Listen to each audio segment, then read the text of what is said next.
नमस्कार मित्रांनो, डे 20 मध्ये आपण बघणार आहोत how to choose a right mutual fund. So चांगला म्युच्युअल फंड प्रत्येकासाठी एकच म्युच्युअल फंड चांगला आहे का?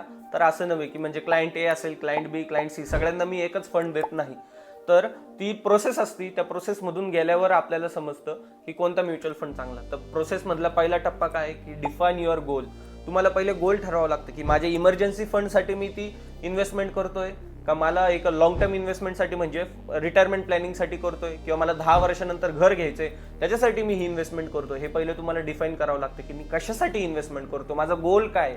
तर गोलमध्ये आपल्याला काय कळतं की आपल्याला हॉरिझॉन पण कळतो की मला 1 वर्षासाठी करायचंय, 5 वर्षासाठी करायचंय, 20 वर्षासाठी करायचंय. ते कळल्यानंतर आपल्याला ठरवावं लागतं की आपली रिस्क असेसमेंट किती, म्हणजे रिस्क ॲपिटाईट किती आपला, की सपोज मी एवढा मायनसपर्यंत माझे पैसे गेलेले बघू शकतो, माझ्या पैशांवरती मी एवढी रिस्क घेऊ शकतो. त्यानंतर आपली रिस्क असेसमेंट केल्यानंतर आपल्याला कळतं की हायब्रिड फंडमध्ये जायचं, इक्विटी फंडमध्ये जायचं, डेप फंडमध्ये जायचं आपल्या रिस्क ॲपिटाईटनुसार.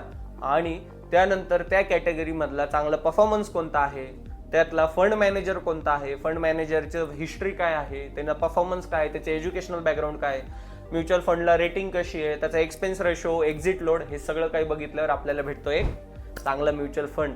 सो ही प्रोसेस जर का एका एक्सपर्ट ॲडवायझर कडून तुम्हाला करून हवी असेल तर त्वरित व्यंकटेश इन्व्हेस्टमेंटमध्ये अपॉइंटमेंट बुक करा आणि भेटूया आपण 1-to-1 मीटिंगमध्ये. थँक्यू.